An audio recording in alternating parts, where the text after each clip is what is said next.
Hello guys, कैसे हैं आप लोग। आई होप कि आप सब लोग अच्छे से होंगे। आज मैं आपके लिए फिर एक नया टॉपिक लेकर आया हूं जो कि फीवर से ही रिलेटेड है और जिसे हम डेंगू फीवर कहते हैं। वीडियो स्टार्ट करने से पहले दोस्तों, अगर आप इस चैनल पर नए हैं तो मेरे चैनल को सब्सक्राइब कर लें और बेल आइकन के बटन को दबा दें ताकि हर न्यू वीडियोस की नोटिफिकेशन आपको मिलती रहे। इसी तरह अगर ये वीडियो आपको अच्छा लगे तो इस वीडियो को ज़्यादा से ज़्यादा शेयर करें और ज़्यादा से ज़्यादा इसे लाइक भी करें। चलिए हम स्टार्ट करते हैं डेंगू फीवर। तो हम सबसे पहले देखेंगे कि डेंगू फीवर होता क्यों है। ठीक है, तो डेंगू फीवर होता है एक मच्छर के काटने की वजह से। यानी ये मच्छर जो होता है, आमतौर पे सब मच्छर नहीं होते। जैसे मलेरिया के अंदर एक किस्म का मच्छर होता है जिसे हम एनोफिलीज मॉस्किटो कहते हैं। अगर आपको मलेरिया की पूरी डिटेल वीडियो देखनी है तो मैंने अपने चैनल पर अपलोड किया है, वहाँ पर जाकर आप उसे देख सकते हैं। तो इसमें जो होता है एक मच्छर होता है जिसे हम ईडिस इजिप्टी कहते हैं। ठीक है, जब ये मच्छर किसी इन्फेक्टेड पर्सन को काट ले, यानी पहले से ही उस पर्सन को जिसको डेंगू फीवर है, तो वो ये मच्छर नॉन इन्फेक्टेड मच्छर वो पर्सन को काटता है, तो वो पर्सन से उस वायरस जो होता है वो अपने अंदर ले लेता है, जिसे हम जीका वायरस कहते हैं। जब वो मॉस्किटो उस पर्सन से इन्फेक्टेड हो जाता है और जब वो इन्फेक्टेड मॉस्किटो किसी नॉन इन्फेक्टेड पर्सन को काट ले तो उसे डेंगू फीवर होता है। तौर पे दोस्तों, इसका जो बुखार होता है शुरू शुरू में बहुत ही हल्का होता है, जिसे हम वायरल फीवर समझते हैं। लेकिन जैसे इसके जब अलामत जब बढ़ते हैं, जब जब इसके सीवियरिटी बढ़ती है, तो इसका फीवर जो होता है बहुत ही हाई ग्रेड हो जाता है। ठीक है, और जब इसकी अलामत बढ़ती हैं तो इसमें बहुत सारी अलामत जो होती हैं शुरुआत में बहुत ही हल्के महसूस होते हैं। सबसे पहले इसमें अलामत जो होती है वो हल्का आपको हेडेक होगा, उसी के साथ साथ आपको मसल्स पेन होगा और जॉइंट पेन होता है, इसीलिए हम इसे ब्रेक बोन फीवर भी कहते हैं। इसी के साथ साथ आपको नौशिया होगा, वॉमिटिंग होगा और आपकी आंखों के पीछे की साइड में दर्द होगा। इसी तरह आपके बॉडी के ऊपर लाल किस्म के रैशेस भी आने लगेंगे।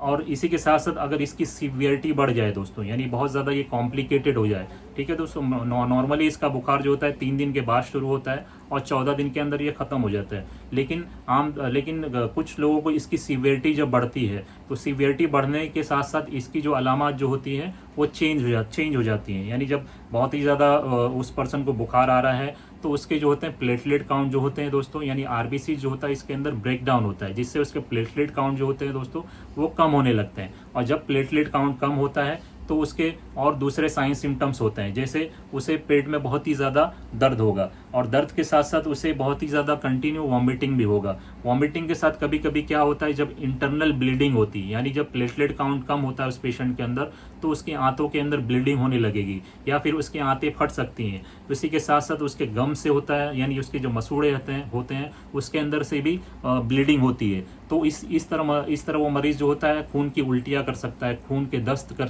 सकता है। इसी तरह वो पर्सन जब पेशाब करेगा तो उस पेशाब के साथ साथ में ब्लड भी आ सकता है। ठीक है, इसी तरह उसको सांस लेने में तकलीफ भी होगी और साथ साथ उसको कमजोरी भी होगी। उसी के साथ साथ जो होगा और बहुत सारे उसके अलामत भी होते हैं दोस्तों। जब ये और इसी तरह अगर ये सीवियरिटी बहुत ज़्यादा बढ़ जाए, यानी उसकी ब्लीडिंग वगैरह इंटरनल ब्लीडिंग बहुत ज़्यादा बढ़ जाए, तो पेशेंट जो होता है उसका ब्लड प्रेशर लो हो सकता है और पेशेंट जो होता है शॉक में जा सकता है और शॉक के साथ साथ कभी कभी उस पेशेंट की डेथ भी हो सकती है दोस्तों। ठीक है, अभी हम देखेंगे इसके रिस्क फैक्टर क्या है दोस्तों। रिस्क फैक्टर ये है कि अगर जिस एरिया में ये बीमारी बहुत ही ज़्यादा फैला हुआ है, जिसे हम एंडेमिक एरिया कहते हैं, तो अगर वहाँ पे कोई नॉन इन्फेक्टेड पर्सन जा रहा है तो चांसेस हैं कि वो भी इन्फेक्टेड हो सकता है। उसी के साथ साथ दोस्तों, अगर किसी को पहले डेंगू हो चुका है, ठीक है, यानी वो डेंगू से इन्फेक्ट हो चुका है और फिर वो अच्छा हो गया है और अच्छा होने के बाद अगर दोबारा उसे डेंगू होता है तो उसके जो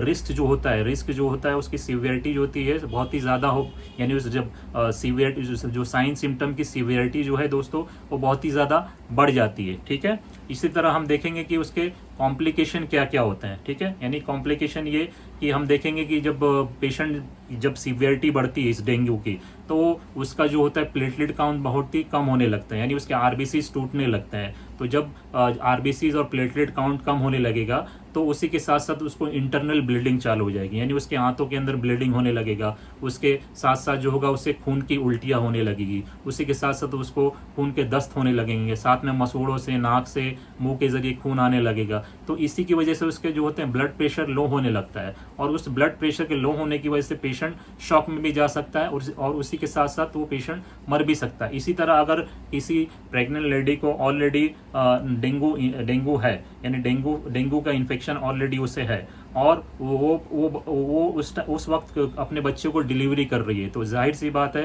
कि उस बच्चे को भी डेंगू का इन्फेक्शन हो सकता है। ठीक है, अब इसे हम प्रिवेंट कैसे करें, ठीक है, यानी उसके प्रिवेंशन क्या क्या है। ये तो सबसे पहले उसका प्रिवेंशन है दोस्तों, उसका वैक्सीन आता है। यानी जब किसी एंडेमिक एरिया में आप जा रहे हैं तो उससे पहले आप वैक्सीन चाहिए तो लगा सकते हैं। ठीक है, इसी तरह जो होता है दोस्तों, हम आप मॉस्किटो बाइटिंग से कैसे बच सकते हैं। मॉस्किटो बाइटिंग से बचने के लिए अपने घर के अंदर एसी का इस्तेमाल करें तो बेहतर है। अगर नहीं कर सकते हैं तो अपने विंडोज़ के अंदर जो होता है वो नेट वगैरह का इस्तेमाल करें, जहाँ जहाँ सुराख वगैरह, होल वगैरह है तो उसको फिलअप कर दें। इसी के साथ साथ जो अपने बॉडी को कपड़े से अच्छे से कवर करके रखें, यानी हाफ टी शर्ट वगैरह और हाफ पैंट वगैरह ना पहने। इसी तरह ऐसे स्प्रे और बॉडी लोशन का इस्तेमाल करें जिससे मॉस्किटो वगैरह आपको काट ना सकें।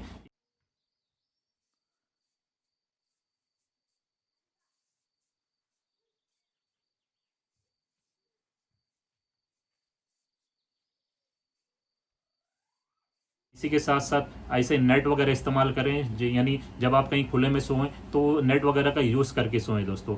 और ऐसे एरिए जहाँ पे बहुत ही ज़्यादा पानी का जमाव है, यानी इसके मच्छर जो होते हैं ज़्यादातर साफ़ पानी में पैदा होते हैं, और मलेरिया के मच्छर जो होते हैं वो गंदे पानी में पैदा होते हैं। ठीक है, तो ज़्यादातर इसके मच्छर जो होते हैं साफ़ पानी में पैदा होते हैं, जहाँ पर पानी काफ़ी दिन से जमा है, जैसे कोई टंकी हो गई, कहीं कहीं टायर पड़ा हुआ है गाड़ी का, उसके अलावा आपके जो फ्लावर पॉट यानी गमले वगैरह होते हैं तो उसमें इसके पानी जमा होते हैं, तो उन सब चीज़ों को आप क्लीन कर दें, उसे यानी उसको साफ़ कर दें।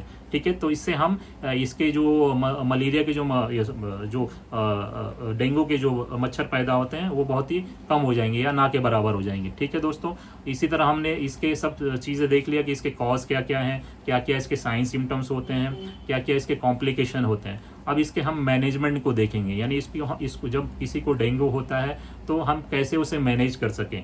नॉर्मली जो होता है दोस्तों, ये एक वायरस होता है जिसे हम जीका वायरस कहते हैं, और इसको ख़त्म करने के लिए कोई एंटी वायरल ड्रग वगैरह नहीं है। इसको हम डेंगू का इलाज हम आमतौर पे उसके सिम्टम्स से रिलेटेड ही करते हैं। जैसे अगर उस पेशेंट को फीवर आ रहा है तो उसे एंटीपायरेटिक ड्रग देते हैं, यानी उसको बुखार को कम करने के लिए पैरासीटामोल वगैरह का यूज़ करते हैं। इसी के साथ साथ अगर उसको नौशिया वोमिटिंग है तो एंटी इमेटिक ड्रग यानी उल्टी को कम करने वाली दवाएं हम इस्तेमाल कर सकते हैं। ठीक है दोस्तों, इसी तरह अगर उस पेशेंट को डायरिया यानी दस्त वगैरह हो रहा है तो एंटी डायरियल ड्रग वगैरह देकर हम उसे रोक सकते हैं। इसी के साथ साथ अगर पेशेंट बहुत ही ज़्यादा वीक हो गया है तो उसको हम मल्टीविटामिन वगैरह दे सकते हैं, उसे चाहे वो ओरल दीजिए या फिर आईवी दीजिए। साथ ही साथ उसे ऐसे फल फ्रूट वगैरह खिलाएं और उसे हमेशा हाइड्रेट करके रखें, यानी उसे ज़्यादा से ज़्यादा जूस वगैरह दें, जैसे नारियल पानी हो गया, साथ ही साथ मौसम्बी जूस वगैरह हो गया, और भी बहुत सारे फ्रूट जूस वगैरह होते हैं उसका हम इस्तेमाल कर सकते हैं। और ज़्यादा से ज़्यादा पेशेंट को रेस्ट करना। ठीक है दोस्तों, तो आज के वीडियो में बस इतना ही। अगर आपको ये वीडियो अच्छा लगे तो इस वीडियो को ज़्यादा से ज़्यादा शेयर करें और लाइक भी करें, और मेरे इस चैनल को सब्सक्राइब कर दें, और मेरे चैनल के बेल आइकन के बटन को दबा दें ताकि हर न्यू वीडियोस की नोटिफिकेशन आपको मिलती रहे। चलिए दोस्तों, आपको ये वीडियो कैसा लगा आप मुझे कमेंट बॉक्स में बताएं, और इस टॉपिक से रिलेटेड अगर आपको कोई डाउट है, आपके मन में कोई सवाल है तो मुझे कमेंट बॉक्स में कमेंट करके पूछ सकते हैं। चलिए दोस्तों, मिलते हैं नेक्स्ट वीडियो में, तब तक के लिए गुड बाय, थैंक यू।